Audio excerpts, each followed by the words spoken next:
Thanks.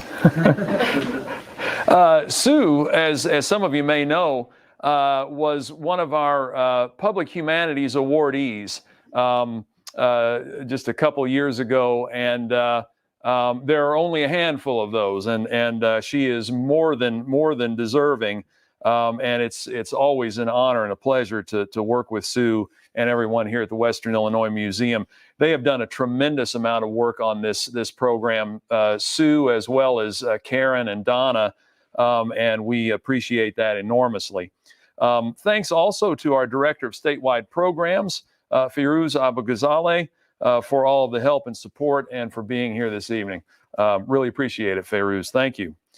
In 2020, we produced a video series called People, Places, and Power, examining the relationship between population distribution and the allocation of political power and public resources, from the vantage points of 3 places here in Illinois where that relationship seems especially significant. One is Gallatin County along the Ohio River, which was one of the most important places in Illinois as of the time of statehood, but is now one of the state's most sparsely populated and economically challenged counties. Another is Cook County, for obvious reasons, and another is Fulton County, just down the road from here, largely because of its association with the Forgottonia movement. We'll view an excerpt from People, Places, and Power, Fulton County edition, in just a moment. That video prompted regional civic leader and former state representative Bill Edley to contact us at Illinois Humanities to say that his interpretation of some aspects of the Forgottonia movement differed in some ways from those presented by some of the people who appear in that film. He felt that there's more to the story and that it ought to be told. We asked if he'd be willing to participate in one of our programs sometime, and he generously agreed, and we appreciate that. That was the genesis of this evening's event. It was also the genesis of a substantial research and writing project on which Mr. Edley has embarked. He has kindly shared the first installment of that work in progress with us, an essay entitled Forgottonia, The Land Between Two Rivers, a Retrospective After 50 Years. We have about 20 copies of that essay with us. They're right here, and they are available on a first-come, first-served basis if you'd like one. And if we happen to run out before you have a chance to pick one up, please just email me or give me a call, and I'll be glad to share it with you. Bill will present some of his findings and reflections to us in a few moments. Afterward, 3 talented residents of Western Illinois, Kaylin Beekman, Claire Happel-Ash, and Allison Sturgis, will discuss their perspectives on what communities in this region need to do and need to have in order to persuade promising young people to remain here or to return later in adulthood. We'll also hear some insights from eminent cultural historian and longtime friend of Illinois Humanities, and I think probably longtime friend of just about everyone in Western Illinois, John Hallwas. And of course, you all will be more than welcome to share your comments and questions.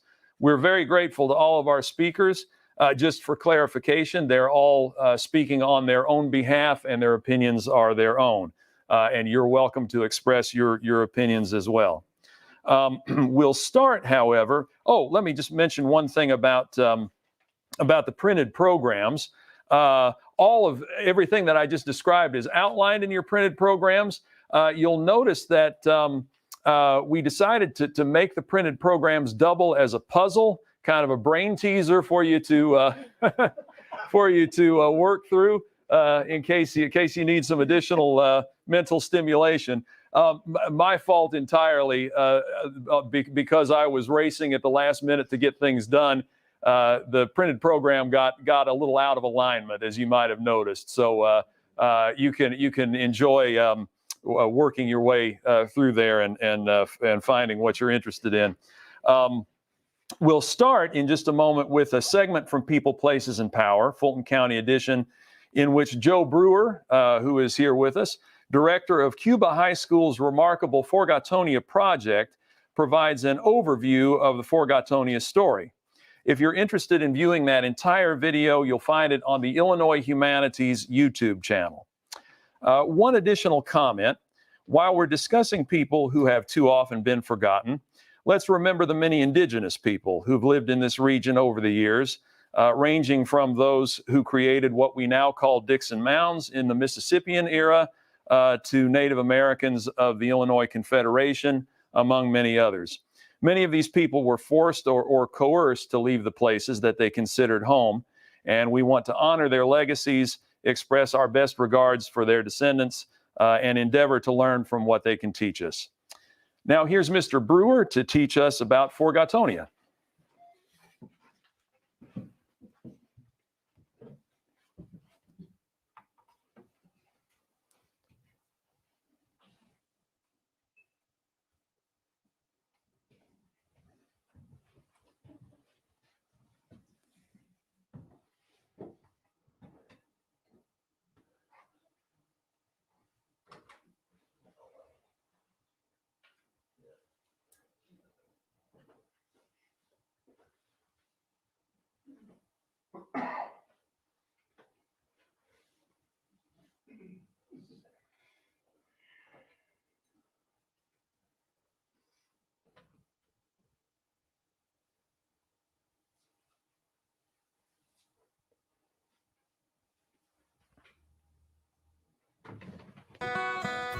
The name Forgottonia evokes different feelings across the region. To many residents, it awakens memories of a tongue-in-cheek secessionist movement that set out to create America's 51st state in 1972. It was a 16-county region throughout Western Illinois, aptly named the Republic of Forgottonia. The idea was initiated by McDonough County resident Jack Horn and Macomb Chamber of Commerce board member John Armstrong. They recruited friend Neil Gamm, a Vietnam War veteran and theater student at Western Illinois University, to portray the role of governor of Forgottonia. Forgottonia creatively expressed feelings of neglect towards government officials who they felt ignored the region for far too long. Among the issues they raised, a lack of investment in higher education, a mass exodus of people and industries from the region, and of course, most notably, the constant defeat of bills seeking to build an expressway through the area. The plan to address these issues was pretty interesting.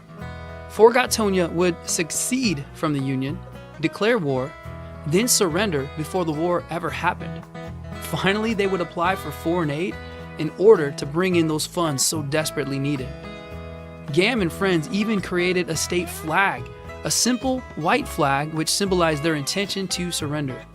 They determined their capital would be located in the tiny town of Fandon, Illinois. In widely circulated photos, Gamm could be seen in his famous governor's outfit in front of deteriorating bridges, gravel roads, and battered barns. To their surprise, the movement received widespread coverage, even garnering mention in the New York Times. Gamm was emboldened and began leading parades of media down the streets of the tiny town of Fandon. Supporters sent in money, billboards were erected across various roads in the region, and Gamm and friends received endless requests for interviews and other appearances. To many locals, however, this was more than just a stunt. The Republic of Forgottonia might have begun as a joke, but it raised issues that were nothing to laugh about. Although Gamm himself was no expert, it was obvious to him that the residents of the region truly felt forgotten.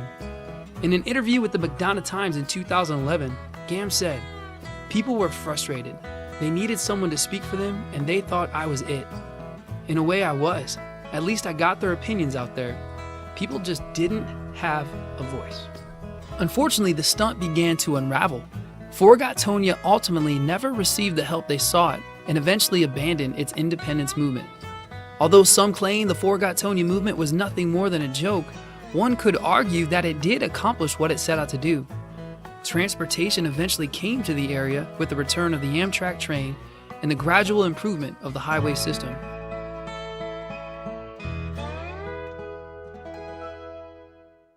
To another group of residents, however, the name Forgottonia has over time come to reflect a more affectionate sentiment about the area, something far less grim than a secessionist movement.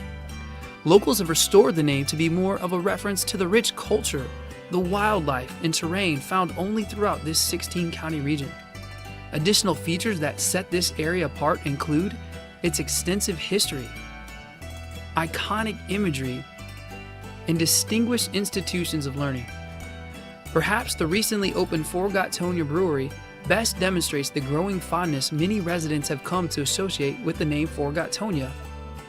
Yet, to a third and final group of natives in Western Illinois, the name Forgottonia means nothing at all. It's simply a story that somehow escaped their knowledge of local history.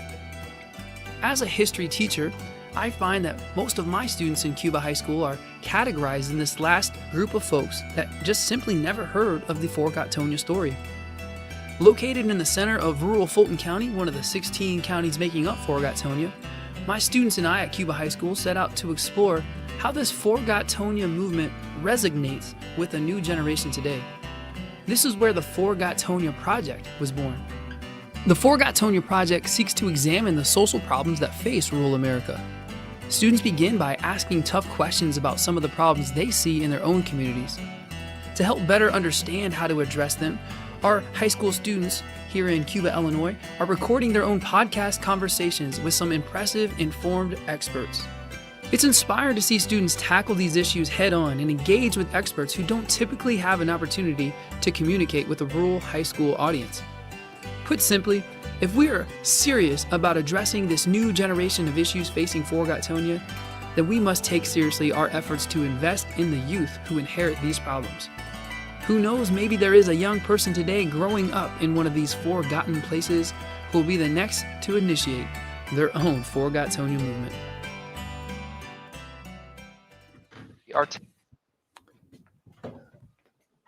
Nice hand for Mr. Brewer.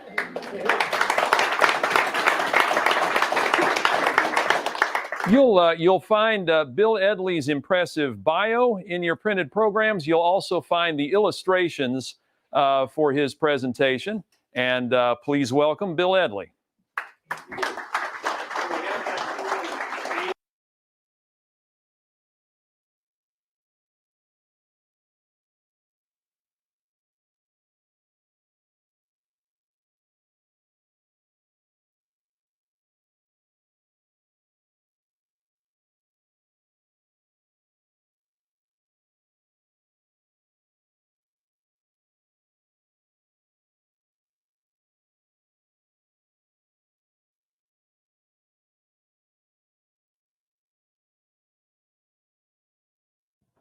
Again, thank you, Mr. Brewer. I have family from the Cuba area, and I would have graduated from Cuba High School, except my family moved to Canton. The reason I wanted to come forward on this Forgottonia, it's happened in 1973. It was a very short-term kind of effort, and it was precipitated. And if you go to your little book there, you'll see a map from the 1972 Blue Book. And when you look at the Illinois map, it shows the interstate highways that we had in Illinois at the time. And you can see that western bulge where there's no interstate highways. And it's basically from Peoria over to the Mississippi River. And that was Forgottonia. And 1972, Republican Governor Richard Ogilvie had requested the state approval of supplemental freeway funding, saying that planning studies since the mid-1960s have stated the need for a system of supplemental highways. 4-lane connections are needed between such metropolitan areas as Rock Island, Moline, and Alton, East St. Louis areas between Peoria and Springfield, and Quincy and Macomb. To Peoria. And so what had happened was that Eisenhower's interstate highway system had tried to connect communities of 100,000 or more on these modern 4-lane highways. And Illinois in the 1960s, their engineers had requested 3,500 miles of interstate pavement. Instead, the Federal Bureau of Public Roads only allocated about half that amount, and hence Ogilvie came up with this supplemental funding. But Ogilvie loses the 1972 election to Dan Walker, who was kind of a maverick kind of Democrat, and Walker ends up vetoing the appropriation, the $600 million, not the total amount, $139.2 million in the supplemental funding, which a banker in Quincy told the Macomb activist, Ben Gentry, who owned the Ford Motor dealership, which was also in this building. And the Quincy banker told them that they should create a circus, create a prop, a faux kind of rebellion. And that's how Neil Gamm got recruited in. And in September of 1973, Gamm takes this role. As Chris Francisco says, Gamm was a 25-year-old Vietnam veteran. He was very adroit and was a method actor, which he would assume the character that he was presenting himself as. And Quincy played this as a farce, whereas I think it was really a satirical kind of thing, and it really blossomed. Gamm got coverage nationwide on radio programs, the New York Times, the Chicago Tribune. If you read my article, you'll see a lot more of the substantive kind of things along these lines. But when he went to Quincy in early September, they didn't give him a very warm welcome. They thought it was not serious. And in fact, the Quincy mayor said that it was a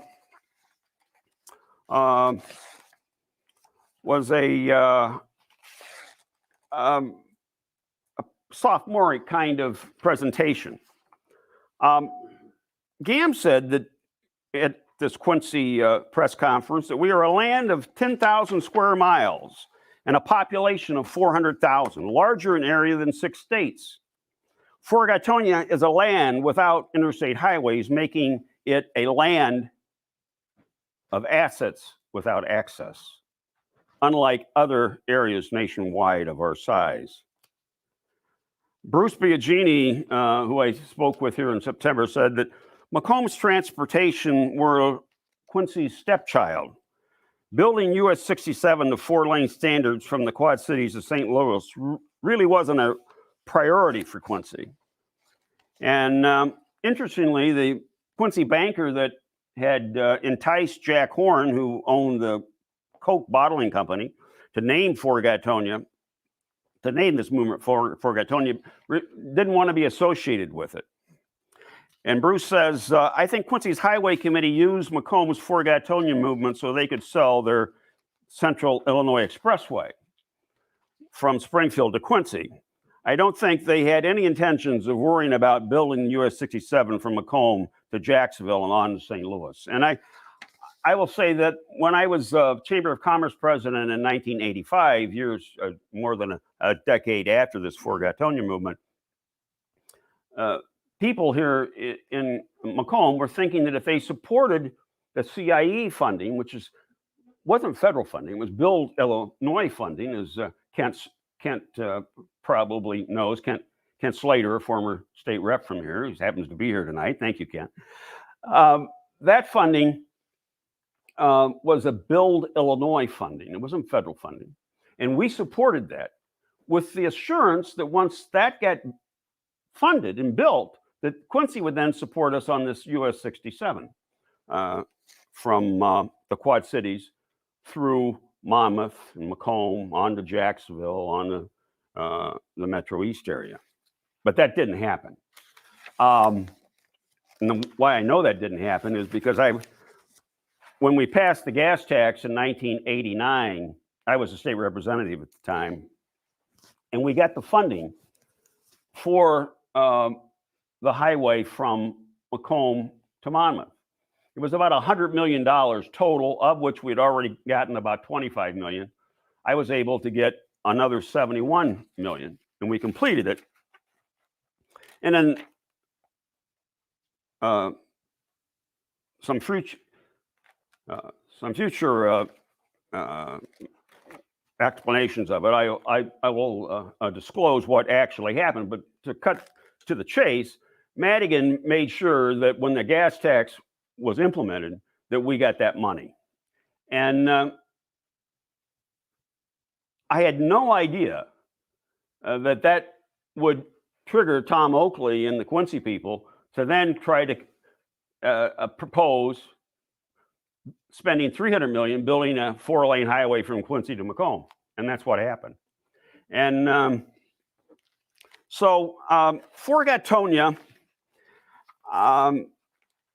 the irony of it is that actually between 1960 and 1980, during the 1970s, when Forgottonia came about, this area was actually growing in population. If you looked at your charts, you'd see that we grew from about 390,000 to 402,000 between 1960 and 1980. But the 1970s was a pivotal decade, and we lost significant population between 1980 and 1990. We went from 402,000 to 368,000. And then from 1990 through 2020, we went from 368 to 328. And you look at the loss in population overall in the 16 counties was about 18%. Now, why that happened? Well, it's more complicated than just highways. Obviously, interstate highways, if that was the only thing, then Decatur would have done very well, but Decatur also lost population. It was a problem of, and I won't go into the details because I don't have time to in this presentation, but it was a problem of this region not having the infrastructure necessary to compete, as well as the macroeconomics of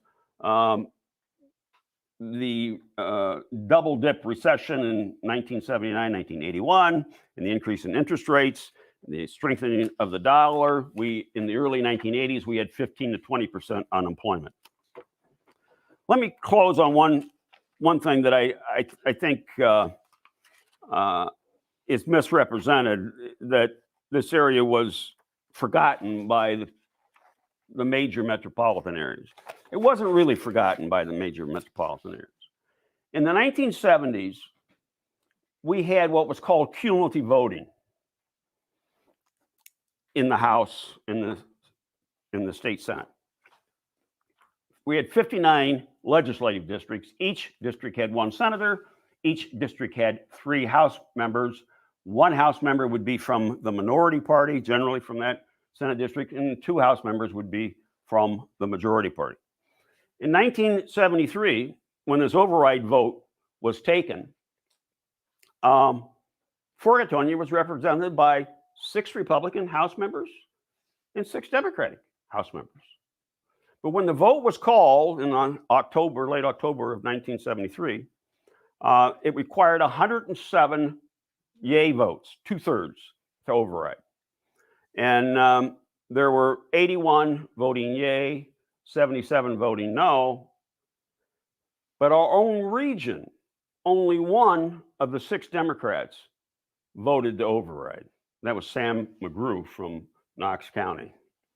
So I would hesitate to say that this area was neglected for partisan reasons. I don't think it was.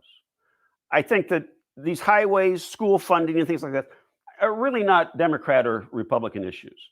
And what we need to do is refocus going forward on how we can build bipartisan support for the infrastructure needs that we require, and that we join together as a community, Republicans and Democrats. We may disagree on certain things, but on the infrastructure, funding for WIU, funding for our transportation needs, funding for high-speed internet, those types of things, we ought to be able to get a consensus and make sure that our regional representatives support our critical interests. And I'll close with that, and we'll have a question and answer down the road. Thank you very much.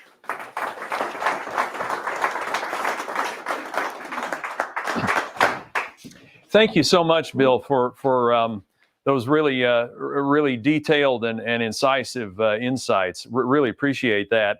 And I want to apologize both to Bill and to you all if it was difficult to follow the illustrations in the printed program. Again, entirely my fault. But as Bill mentioned, we'll have time for your questions and comments and discussion toward the end of the program. But for now, let's take about 4 or 5 minutes and have some dessert from our good friend Allison Sturgis. Thank you.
I am Kaylin, and I'm going to be sort of leading this discussion today. I am a student at Western, so I'm very excited to hear their answers because, of course, I want to stay in my rural community. So the first one I have for you guys is, what does rural West-Central Illinois communities need to offer in order to persuade talented young residents to remain here or return later in life?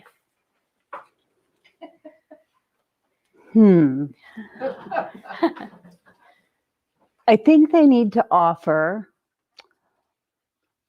more opportunities for young, and I think they already do. I have found it very easy for myself as a returning person to find the ability to find support structures and to find community that would help me develop my business.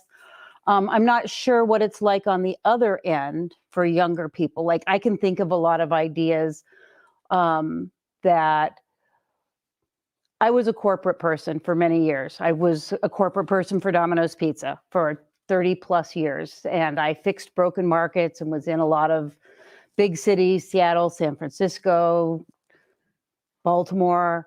And I wanted out of that. And I came back here. And I quit during COVID and started as a baker. And there was a farmer's market. And the more I baked, the more people expressed their desire. And I had a lot of business knowledge and how to get things going and community support. And I thought, man, wouldn't it be cool if there was like a commercial kitchen for local bakers to be able to practice and then come to the farmer's market? And I looked at it, and other places do that. Other cities do that. And I thought, Macomb could be known as a food tourism spot. Like, you start having percolating ideas like this. And I thought, like, there's other avenues. But for me, I thought, what if we did that?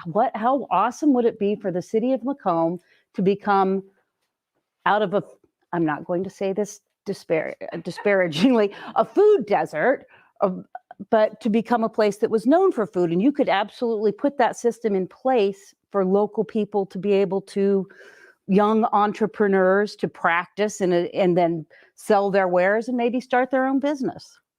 I mean, that's kind of where I thought that's just from my background.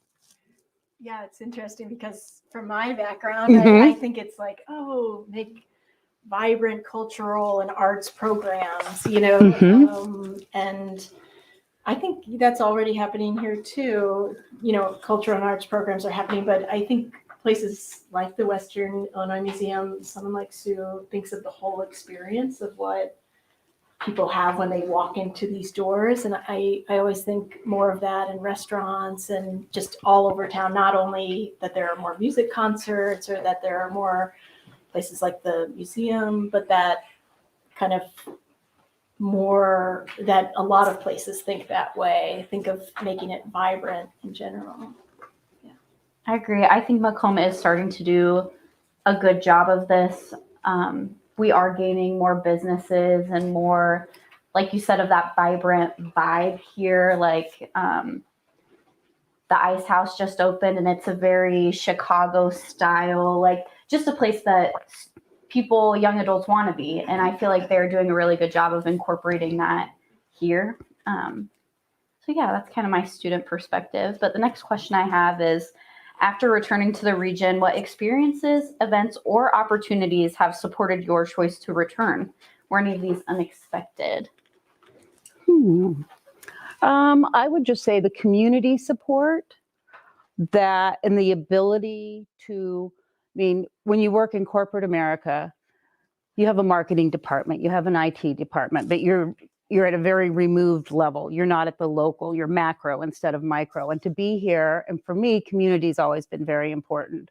And to be able to know my customer, and as I developed my business during COVID, to be able to talk to people and see what they liked. I was on a health journey at the same time, to be able to understand the history of food and what we do with flour and using unbleached, unbromated flour, and to talk to people about what they would like and to get direct feedback so that I knew that I was providing a customer with exactly what they wanted.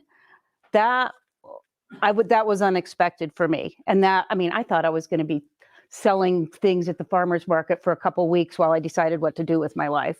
And the next thing you know, here I am with a burgeoning business. So that was completely and totally unexpected.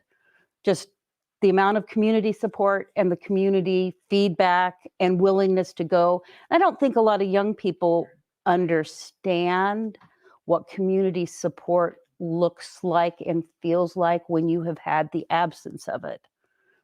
Does that make sense? Yeah, I think I grew up, in this area in general. And I moved here when I had my son, who's 21 months now.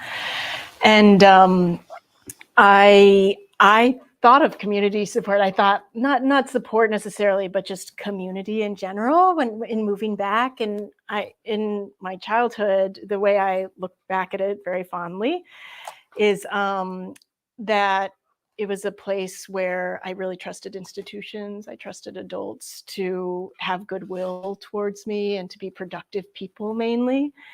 And so I thought of all of that when I was envisioning moving back here to raise, a child. And I think the unexpected thing maybe is similar that in my profession, there are probably more opportunities for people to hire me in a city. But when I got here, I thought I might even have to change careers because I thought maybe there's not enough opportunity. But actually what I find is that the barriers for me to try things are low in a good way. So there's space. There's people like Sue who are really great partners and collaborators who will give a lot of effort to present a program that, someone envisions. And I, have done this series that I see some people here that have been to, and, I asked the library, could we do it there? And it's always a yes, or, here at the museum, but other locations in town too. So actually, I found it what was unexpected to me, that it's a place where I've been able to experiment and try things within my profession and have it be very easy to start them and have people be interested. So I wasn't expecting that in coming back, but I guess support in in terms of the willingness space for people to let you try things, Yeah. and give you feedback. Some of it, most of it wonderful, and some of it very honest, but it gives you good feedback to know where to go and what to do with things. Yeah. I obviously have never left the area. I was born and raised in Cuba, Illinois, and moved from Cuba to Macomb. But as a student that doesn't really want to leave, community is a big reason why. I mean, the people in even Macomb are so genuine. And I believe as a young 21-year-old, if you just give this community a little room if you let this community in, they're going to do so much for you. And the people here are just all phenomenal. So one last question that I have for both of you is, how do you explain or convey to your peers your choice to live in a rural area? I would say that I've had to do this to my family. My father told me, my father was taught sociology at Western when I was a kid, and then he would go on sabbatical, and he started doing third world development. So we were here for 2 years, gone for 2 years, here for 2 years, gone for 2 years. And then I graduated from high school and was gone for a long time. And my best friend from high school had returned to Macomb. So I knew this was a safe place to come back to because I had a friend. And I had a lot of fond memories.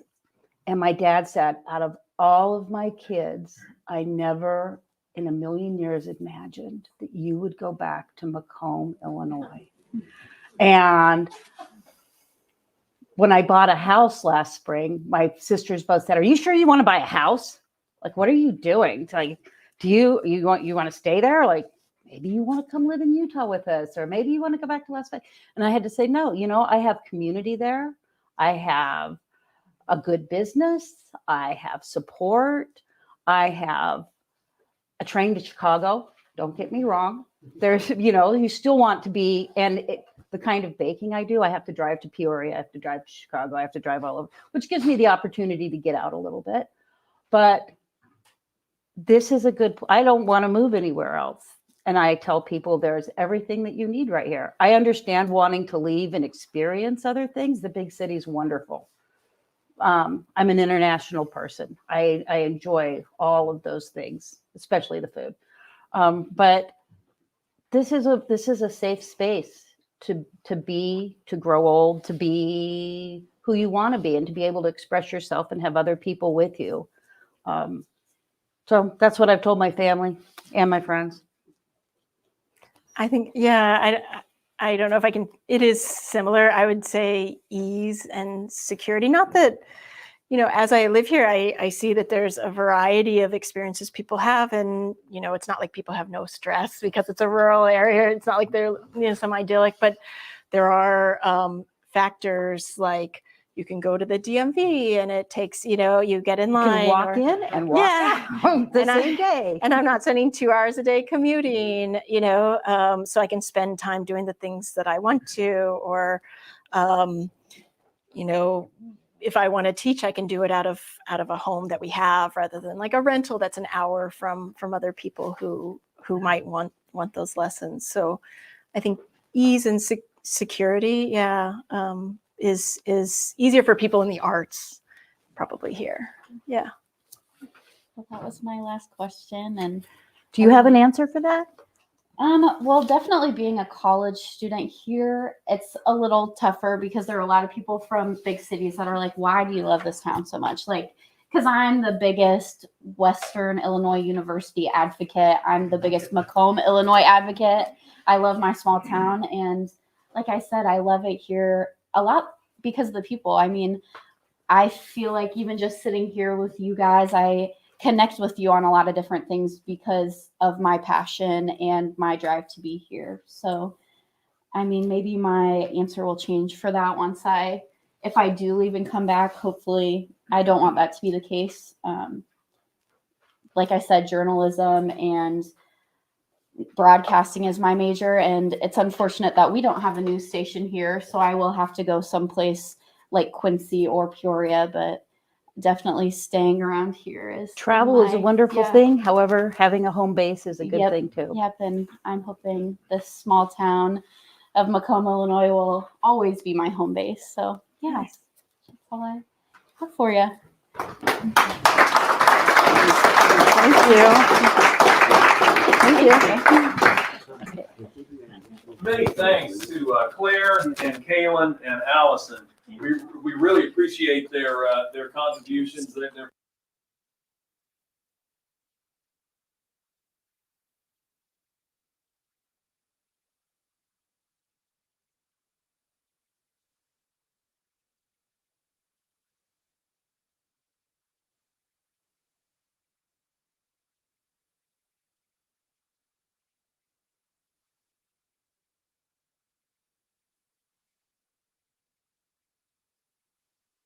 I can say with absolute certainty has forgotten more than I know about this neck of the woods, and Very always nice. Very nice. I think we, no matter how much we might know about Western Illinois and the Midwest in general, we always learn something new every time we hear from John Hallwas.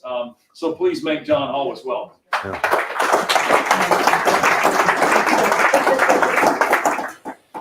Thank you, Matt.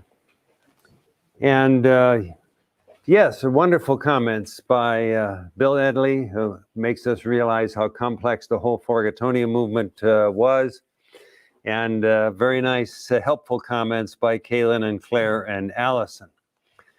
Let me say a little bit about myself so you understand how long I've been at what we're dealing with this evening. It was the 1970s. Right after the Forgottonia movement, which was nice in some ways, brought some attention. In some other ways, I felt it didn't focus on what would help the region that much. You can't just focus on problems or sit in front of a dumpy building and say, "Hi, this is Western Illinois." Which Gin Ridge was. As a matter of fact, that's where so many of his photos were. So I wanted to emphasize from right at the end of that movement that Western Illinois was not a broken down, decaying, forgotten part of America or the state, or a product of governmental neglect, that is in general anyway, which was really a part of the Forgottonia message, that it was sort of decaying and so on. And I realized too, because of my reading, my interests, and what I was into, already doing regional studies, and later on worked, as some of you know, for the WIU Library as Director of Regional Collections. So I was in all 16 counties of Western Illinois every single year for 25 years. And I realized that many cultural and economic changes were taking place, and what we needed to do, I thought, was incite social activism among our own residents. Not, in other words, try to figure out who to blame in the government, and also to try and develop a meaningful sense of place. So, for example, one of the many things I did was organize a group called the Western Illinois Regional Studies Association in 1979. And it lasted, incidentally, for about 15 or more years, but then it eventually faded out. But in any case, the first gathering of that sort was held at WIU. We held other ones in Quincy and Galesburg and so forth. And I emphasized in that, my first speech, something called a sense of place in Western Illinois. And what I mean by sense of place is this. As I explained, that speech was later published in my book about Western Illinois as a whole, Western Illinois Heritage, the history of the region. Still the only history of the region, incidentally. Having a sense of place means more than simply knowing where you are or recalling where you came from. It means realizing the unique significance of that location. It means being aware of the historical dimensions of that place. It means feeling that you are part of a distinctive cultural tradition. And out of our own sense of place must come the public expression of our realm's unique significance in the kaleidoscope of American culture. Our vast and complex knowledge of Western Illinois must be used to break down the myths and stereotypes about the region and replace them with a more sensitive awareness of what living here means and has meant in the past. And the three ladies who were just here were talking about what living here means. And that was very pertinent. In any case, that's just the opposite of taking a view that, gee, there's something wrong with this place. It's really faded horribly. It's a mess. And some folks are to blame in Springfield or wherever. We've got to take the responsibility for the nature of our region and our specific locales on ourselves, or we're not going to succeed with anything. And we must realize too that our region is not unique in whatever problems it has. It's part of a general national trend that's going on.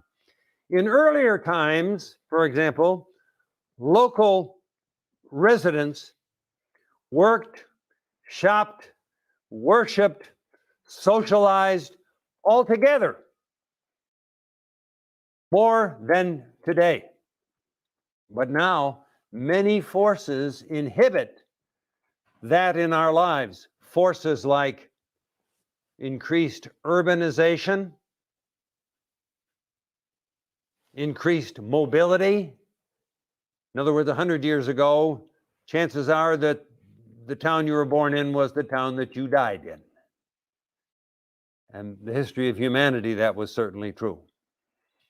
But certainly not now. People are raised in 2 or 3 locations. They go to college somewhere else, and maybe graduate school yet somewhere else, and then they go out of state to get a job, and that job transfers them to someplace else, and then come on, modern world.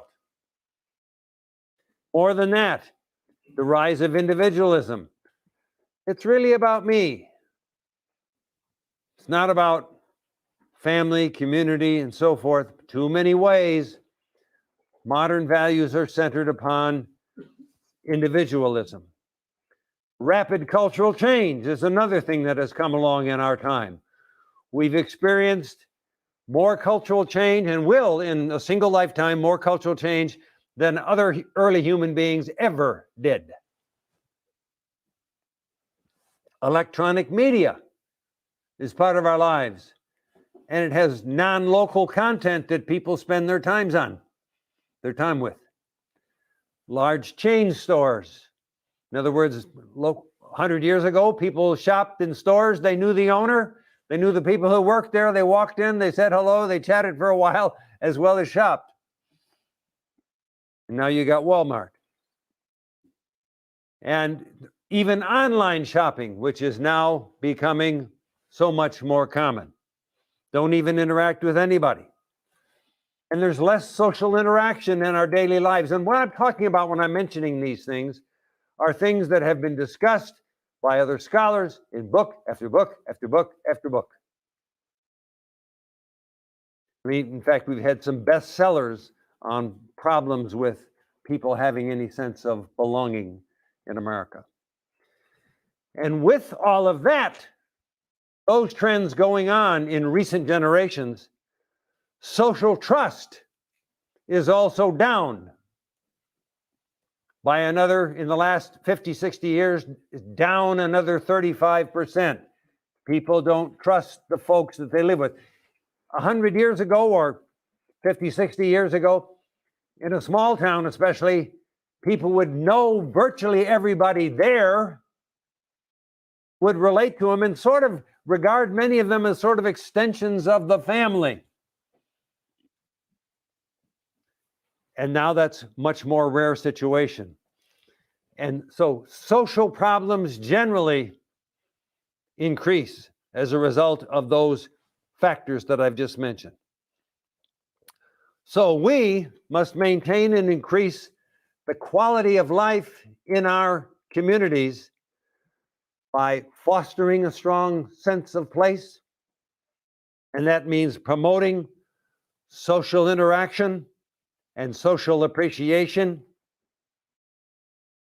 increasing historical awareness through reading, through sharing life experience, through exhibits at a local museum, and developing a better variety of activities also that local folks can engage in all the time. Shortly after I was giving this talk on the sense of place in Western Illinois, which ended up in my 1983 book, Western Illinois Heritage, about the same time, some of us in town were talking about Heritage Days, having an annual event. Bob Anstein, remember talking with him about it, and we created Heritage Days.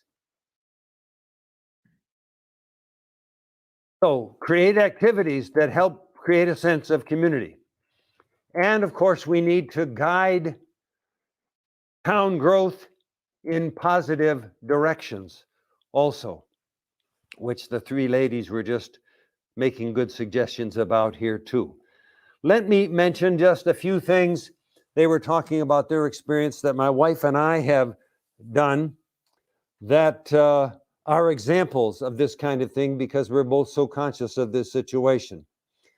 For example, this summer in Compton Park neighborhood, a neighborhood in our community around a park, my wife co-developed the first annual neighborhood gathering that it ever had in the history of Compton Park. And Compton Park is just a little over 100 years old, 101 years old. And the local people loved it. We got to know each other better. We met some people that we didn't know in the community. We welcomed some new residents who had just moved in, and they were thrilled to be welcomed. And some of us talked about upgrading the neighborhood and things like that, positive things that we could do. So, creating get-togethers. Garnett has also worked extensively with Macomb Beautiful on community upgrade efforts, for example. Worked with Macomb Women's Club on the memorial for appreciating the women's heritage, especially women activists and so on.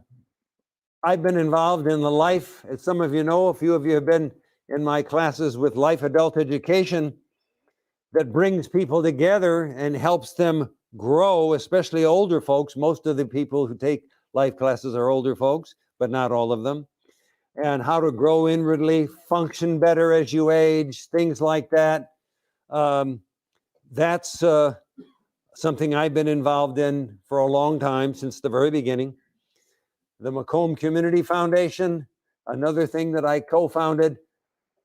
This is something that we've recently talked about and expanded under Scott Coker's leadership to involve the other small communities in our county.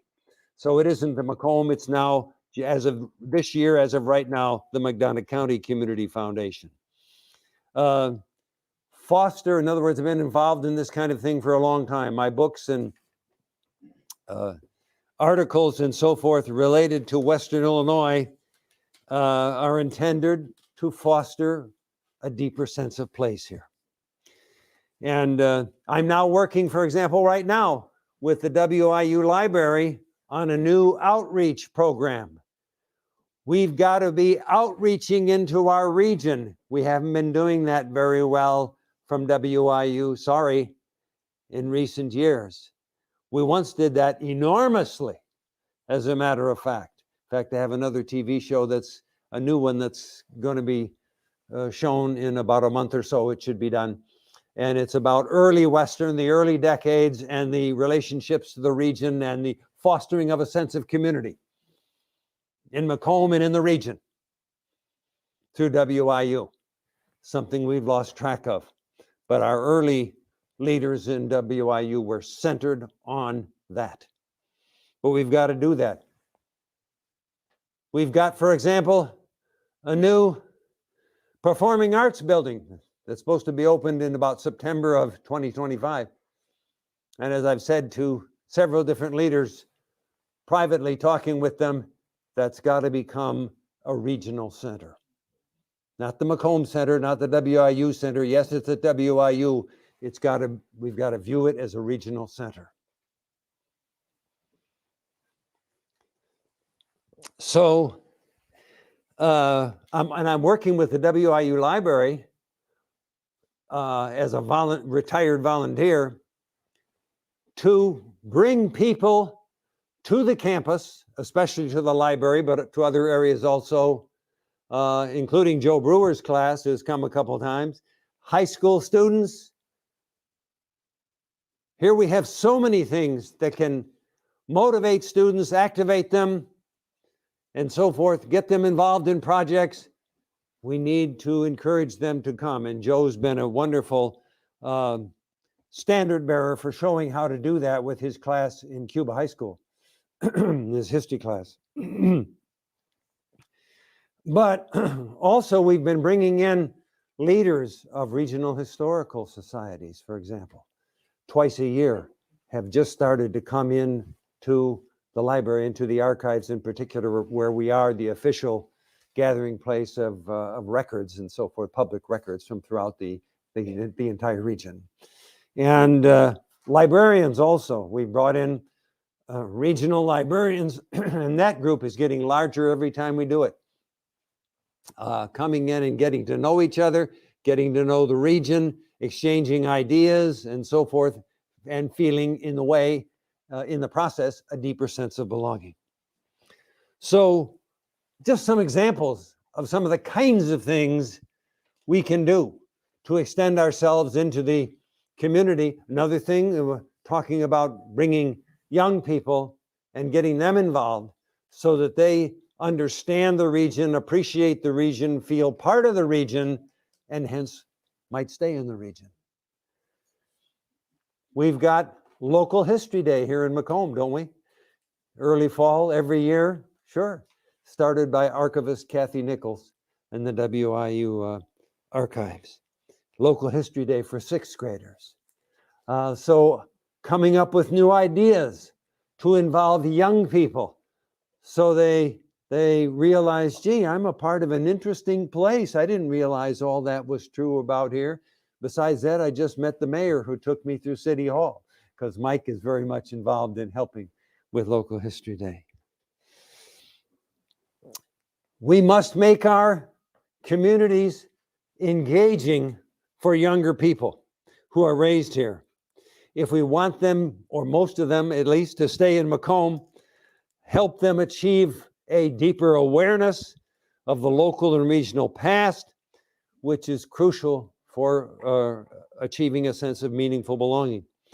And I've also recently worked with the McDonough County Historical Society in developing a new program of a memoir book by folks, older folks, who can remember back in the first 30 years after World War II, from 46 to 75, I think we picked as our years, a 30-year stretch of enormous cultural change that older folks can now remember, that help shape their lives, their experiences. And so we're asking for them to write those kinds of memoir experiences for a book that we're going to put out through the McDonough County Historical Society. In other words, you've got to develop different kinds of activities and projects that involve people, young people, middle-aged people, older folks in the community, and encourage them to interrelate to one another. Then believe me, you'll have people who are committed, and you won't have so many people dropping out and dropping out and dropping out. I talk all over the place. I was down recently talking in Mount Sterling within the last couple of weeks to the Brown County Historical Society. Everybody in the room was over 70 years old. You know what's happening to that society. And then I was talking a few days later in Carthage to the Hancock County Historical Society. Same thing going on there. Tried to talk in a similar way about dealing with the past and making it part of people's lives by talking with the Knox County Historical Society. I know a lot of people up that way. I've spoken at the Carl Sandburg Festival every year for several years. They told me the Knox County Historical Society has fallen apart. It doesn't function anymore. Welcome to the modern world. Even in very historic places, you've got things fading. And that's not good for community. So, yes, we've got a lot of things to do. We've got to come up with ideas, projects. They can be neighborhood focused, as I mentioned. They can be community focused. They can be county or regional focused. All sorts of things that can involve people in their area so they develop a meaningful sense of place. Then you'll get people that stay, that talk positively about the place, that raise children that also want to stay here in many cases. That's the kind of thing you've got to do. It's an inner matter first that you've got to create in people. And then you come up with good approaches that are going to solve the problem. Good luck to all of us, I guess. Thank you.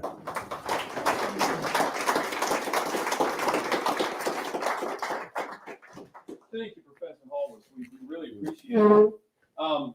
We are eager to hear your questions, comments, stories, anything that you'd like to share, anything that you'd like to discuss with any of our guests or one another. So who has something in mind?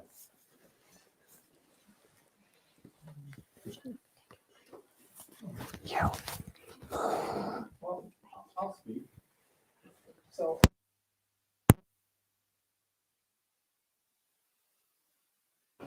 So one of the aspects that, given this problem, and given local history where Lizzie McGee, the creator of the landlord's game, which AKA is Monopoly, was born here. So we're undergoing putting statues on the square. We are working with the company Atlas because young kids are on their phones. You look at this crowd, if there's anybody, younger than, 50 in here, it's one or two.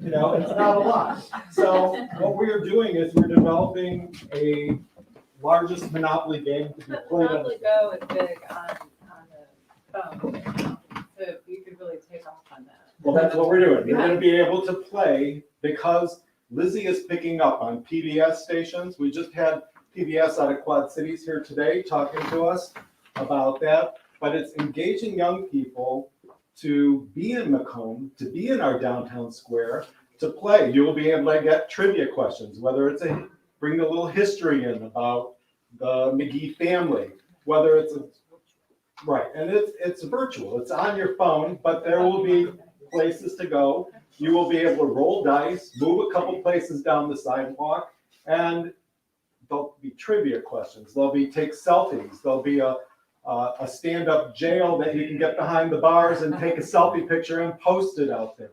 So there are things being developed for younger people in the community that will be fun, that will be a game. Even if you don't want to play Monopoly, the whole game, you can also be on a leaderboard and see where you are with other people. It'll be there. So there are things that are being developed to help young people be here, to have fun, have WIU students come to our square because that's where you're going to have to play the game, and help our business people on the square because we want to increase traffic on the square. And once you get foot traffic on the square, you have people taking notice to say, gee, maybe I should open something up here. So there are some great things that are being developed in the community. And I think that that's one that ties in the history part of it and ties in apps with young people and playing games and having something to actually see on our square that sort of brings that home as a attraction for Macomb. Kaylin, do you think that will appeal to folks in their 20s and 30s and so on? And do you have any suggestions as to how to make it more engaging? Well, I know we've heard about it.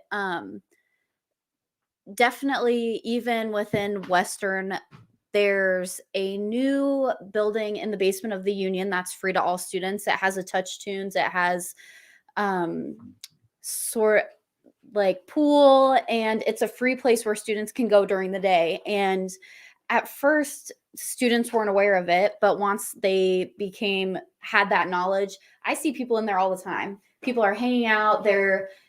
So just giving students that opportunity to have a place where they can go that's different, they're going to love, because as a student, I have the same weekly routine every week because there aren't a lot of opportunities for me to go out and do things with my friends that, we don't have.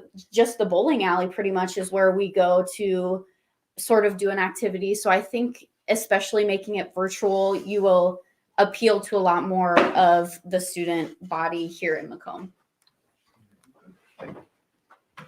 If I could just piggyback onto what Alan was saying as well. A couple days ago, I saw a young woman, I'm assuming she was a Western student, and she was walking around the square taking a video and making and a little narrative with it. And here is where we go for coffee. This is a Sullivan. This is the coffee shop. This is the square. I mean, she was doing a wonderful job making this little video to, show her folks back home. And that was one. And another person overheard some people leaving a restaurant out on West Jackson saying, "Where is this the square? Where's the square?" So the square has, its own I mean, it has a life that is going places. One thing I noticed is, that, our community news brief is a great paper. Yeah. And does Yeah. such a good job keeping our local news right at hand, and they have a real positive flair on most everything. I mean, they do report news that's not so great, but in general, the paper is really positive. And they just did a feature within the last week or so of business owners on the square. And the most impressive thing was how young they all were. They were all between like maybe 35 and 40 years old, and some were even in their 20s. So I was impressed by that. I thought that was really noticeable, and something that I thought was exciting is that a lot of the businesses up on the square now are owned by younger people. I hope they make it. Yeah. That's great to hear. I have one or two questions in mind, but if anyone else would like to go first, please do. I'd just like to make a comment, and I don't disagree with anything that's been said here tonight. But nationwide, I have the opportunity to work with a lot of people around the country on transportation issues with Amtrak. And here's my takeaway. The occupancy rate in downtowns in large metropolitan areas for commercial workers is I don't know what I don't know what it's going to be, and I don't think anyone can tell you that, but I can tell you one thing for sure: it's not going to go back to the way it was pre-COVID. Yeah. Now, I also know that in Macomb, there's a lot, probably more than I know about, of people who were slowly migrating back to back home, their family, or they're just looking for a place that's a good place to live, that they can do their work, and they want. In my mind, there's a number of things that's going to attract them back. And we're just talking about Macomb and McDonough County. You talk about the whole Forgottonia area. We're blessed that we have a university, and we also have a connection to a metropolitan area, because that's key. But to me, having been a former mayor, Mayor Inman's here, is to do the work, and we talked about that, and John talked about it, and Bill talked about it, is all the things that communities do. I mean, good schools, good broadband. If you're going to have people come back, you have to have solid broadband. Needs to be safe. You need to have good health care. You need to have pretty good transportation. And we're blessed with all that here, because the remote work thing is not going to go away. All the other things are really important, but it's already happening naturally. People are looking, and you read about different communities that are hot. People, you can nearly live anywhere for some particular jobs. So that taking care of business, John talked about that. It's up to us to do that. And you can't take things for granted. We can't take for granted, and I'll use WIU and community colleges and those things for example. We need to be engaged and not keep our eye on, but be engaged in what goes on at those large institutions, because there's a lot of jobs. It's a lot of creates a lot of activity for the community. Western's been here for 120 years. 124. I'm sorry, I was 124, and it's an important part of the community. I couldn't agree more on the Performing Arts Center. Where's John? Oh, John's there. That should be a regional center. Lots of opportunities. It's a matter, I think, of just taking care of business, good housing stock, and all of those things. It's not going to happen naturally. You got to have good leadership. You got to have all of those things. So I look at this time as a time of opportunity. Yeah. I mean, people are looking. And I bet everybody in here knows somebody who's probably moved back to town and is working through town. Some of them got family connections, some of them don't. They just, you can buy a house here for cash out in the metro area and come back here and buy all you've ever wanted and have a lot of money to put in the bank. So, that's the way I view it. That's the way I view it. And that's what we're trying to do on a national level with transportation, with train transportation is more frequencies, make it better and expand it. So. Thank you so much. I agree. The remote work trend has been a real boon for many rural places around the country and here in Illinois in particular. And it always seems to be most successful in places that have a strong sense of place and that are interesting places for people to move or to return to. A question that's come to mind for me, actually, I'll ask a couple questions quickly.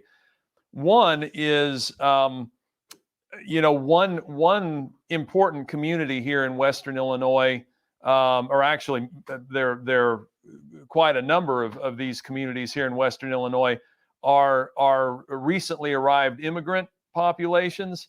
Of course, there are quite a few immigrants from Spanish-speaking regions. There are also quite a few immigrants here in Western Illinois from French-speaking regions of Africa. And I'm really curious, with those of you who've had experience with those communities or have worked with those communities in some way, any insights that you might have about how their own cultures are intersecting with longer established cultures here. How are their communities interacting or intersecting with communities that have been here a while? My other question, and the reason why I'm asking this second is I'm about to put someone on the spot. Chris Valillo is with us, and many of you know Chris is an amazing musician. And cultural ambassador for this neck of the woods. He's working on a Forgottonia musical project, and Chris, I'm wondering what particular cultural characteristics of this region you've tried to emphasize or represent in this particular musical work, and how are you doing that? How are you conveying what traits of this region are you trying to get across to your listeners, and how are you representing them? So I'm interested in hearing from anybody about either of those questions. Put me on the spot, I'll answer you.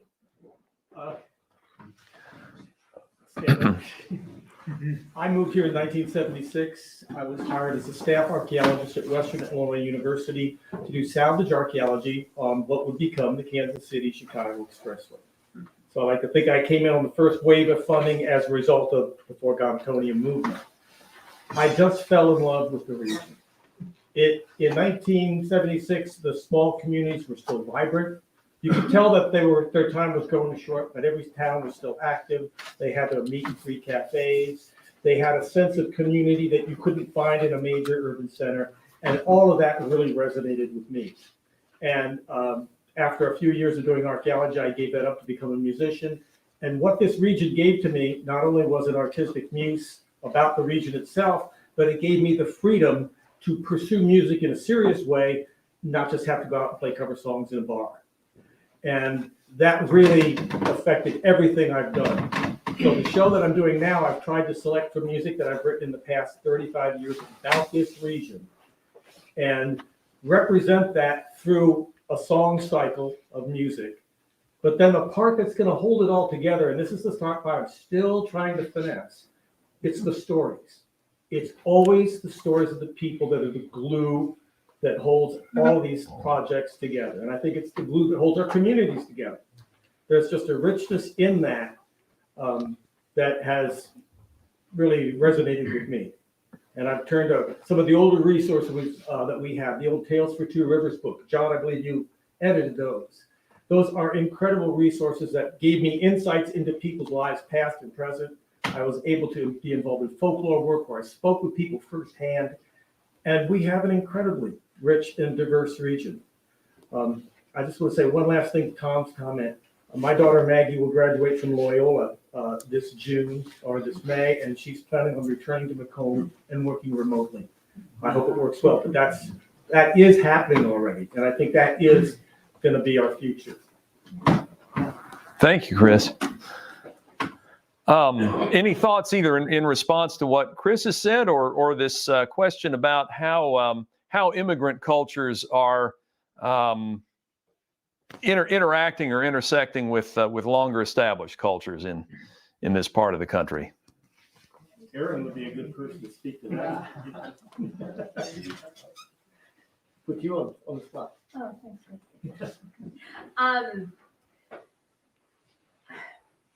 So I'm currently living in Rushville. We have a very large French-speaking African community. They're very much separate from our regular rural setting, right? Except for when kids are involved. Our students have done a phenomenal job of welcoming them and accepting them into our community. It's beautiful. But the community that I think I would like to model after more so than anywhere else that I've seen is Beardstown. Yeah. Beardstown has just done this fantastic job with the Latinx community. And they have like cultural days in school. I think they have like 27 different languages spoken in their school district. Wow. It's amazing, amazing. And you can tell, like, so my kids are school aged, and we go to the Beardstown Fall Fest every year, and we're in the parade. And the parade is just so vibrant and beautiful, and you can tell how integrated their communities are and their cultures are. They just do a great job of it, and I really like to take a page from their book and work with that with Rushville. But it is very hard to gain access to the community, especially because of the language barrier. So, and now that Sue's giving me that, I'm done talking. I have a question for you for that, if you don't mind. In Beardstown, was that driven from the top down? Was that a community decided that was in their best interest or out of good faith or love or whatever, or did it just happen kind of naturally? I think it happened more naturally, but I think that the immigrant community wanted it more. Yeah. They wanted to be a bigger part of the community that they were living in. So everybody gave a little bit. Everybody gave a little bit. Mm-hmm. Mm-hmm. Yeah, and I don't see that as much in Rushville, except for, again, with the kids. The kids, they're, yeah. Always happen. Yeah. Follow-up question. Do you think that it's because of the industry and the work there that have brought those immigrants to that area? Much like Mamet that has a meatpacking plant that brought a lot of, Spanish, Latina people. Mm-hmm. And in a small community such as Macomb, we don't necessarily have those industries. Yeah. Well, I know that actually both the African community and the Latinx community were brought originally by Cargill JBS. And now Dot Foods has done a fantastic job of integration as well. So Mount Sterling is really starting to begin to see an influx of immigrants as well. So, and as a former teacher in Brown County, I think it's going to be a struggle for them to accept other languages in their district. I mean, just judging by the struggles that Rushville's had. Yeah. So, and it has been a struggle. Anytime you try to blend cultures, there's always going to be of Yeah. time that it takes to break down those barriers. Yeah. But there are really good people working together. And honestly, I know that if you scratch the surface, there's racism. So I'm not overlooking that at all. But I feel like there's become a more tolerance in our community. I mean, in people my age and I think younger have really, for the most part, really begun to embrace the other cultures living with us. So. But it was the businesses that started. Yeah, and Rushville doesn't have that industry. Right. Rushville does not have. We do not have that industry. It's just a matter of proximity. Yeah. Yeah, is Rushville the bedroom community for those people basically, and they're Yes. working in Beardstown? Uh-huh. Yeah. Exactly. And Mount Sterling now. Yeah. Yes. Yeah, Oh, I got a question for you. Many years ago, I owned a business in Monmouth, and that's when Wilson Packing owned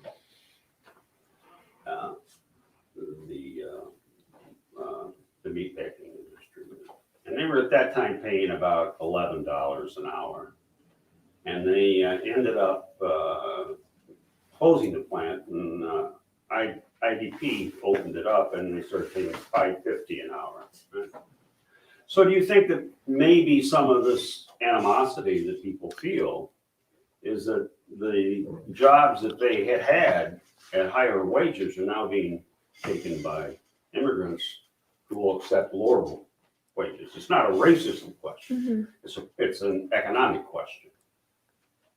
I think that's a you question. So my husband works at Dot Foods. He's their web designer. Yeah, I mean, I think that the industries in town, in Beardstown and in Mount Sterling, there's enough capacity, I think, for everyone. So I don't know that it's much of a job loss or afraid of job loss and bringing in lower wages. I think there's enough of that to go around for sure. So why are they importing immigrants from Africa and from Hispanic areas into our Who work for communities? the low wages. Well, and there's not enough population. No, there's not a lot. I mean, so there's this, at Dot Foods, we're building a whole plant that's total automated. Hiring, there isn't anyone to hire. Right. It's just, there's not enough people in the community to work them. Yeah, and they're doing a whole automated warehouse. And, initially people were like, oh no, we're going to lose jobs.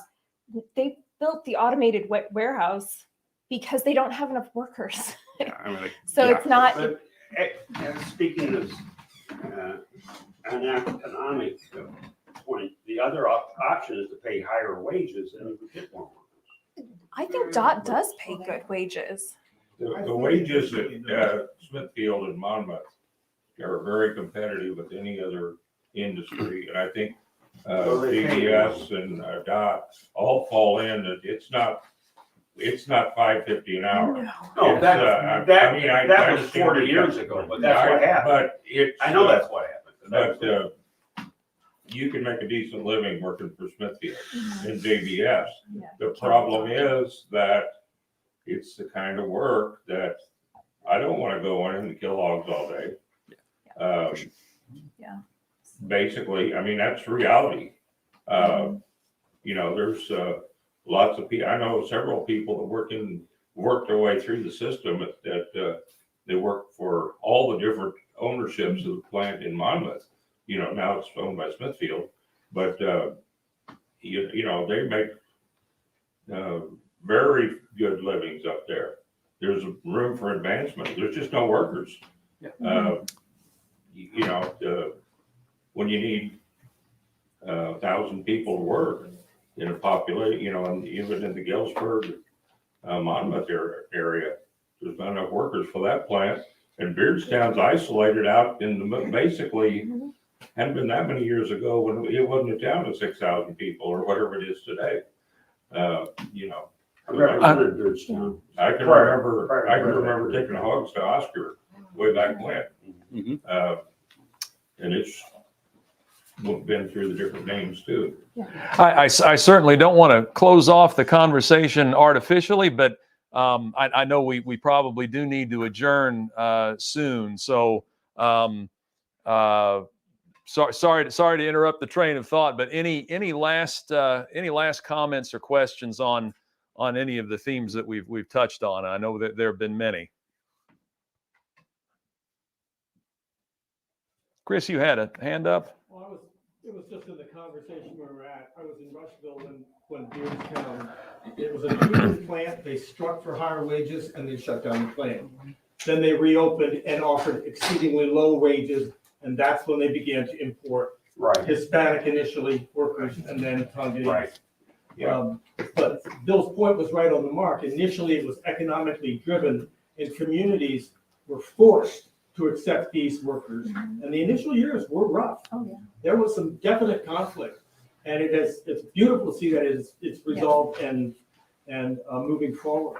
I think some of that's because there's more competition now, right? There's JBS and Dot Foods, so they're all fighting for those same people. So wages have to go up, and we increase our wages every year by dollars, not cents. Dot Foods is an exceptional company, and it's a whole different era than it was when this all went down. And I think the initial impetus was that economic focus. But it's also in higher jobs. I ran Marriott and Sodexo at the university for 37 years. Currently, I talked to the person who has my job. They've been advertising at a starting salary of $75,000 a year for a catering manager. They can't get one. They've gone a year and a half without a catering manager. And that's, it's the jobs are out there. When I was hiring chefs and managers, the problem came in with spouses because they were used to 2-income houses. So if you brought one into the community, what did you do with the other spouse? Because you couldn't find a comparable paying job for that person. So it sort of became a double-edged sword, is that you can get one good person, but the other one's not happy, so they don't stay. Well, obviously, there are many more important discussions to be had about many of these topics and themes that we've had a chance to consider this evening. So please continue to talk with one another. I think that's one of the most important things that we all can do. Just quickly before we adjourn, I can't say enough about both the quantity and the quality of the work that Sue and Donna and Karen and everyone here at the Western Illinois Museum have invested in this event this evening, just as they invest in everything they do. And I can't say strongly enough how grateful we are and how honored we are to have had this chance to work with them. So please, a nice hand for Sue and Karen and Donna. Everybody here.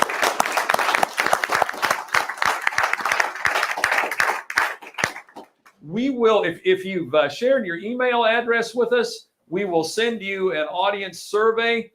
We would really appreciate your feedback. It's very helpful to us. And thank you all so much for being here. It's been an honor and a pleasure. And I would say, barring any objections, we're adjourned. Yeah. Thank you.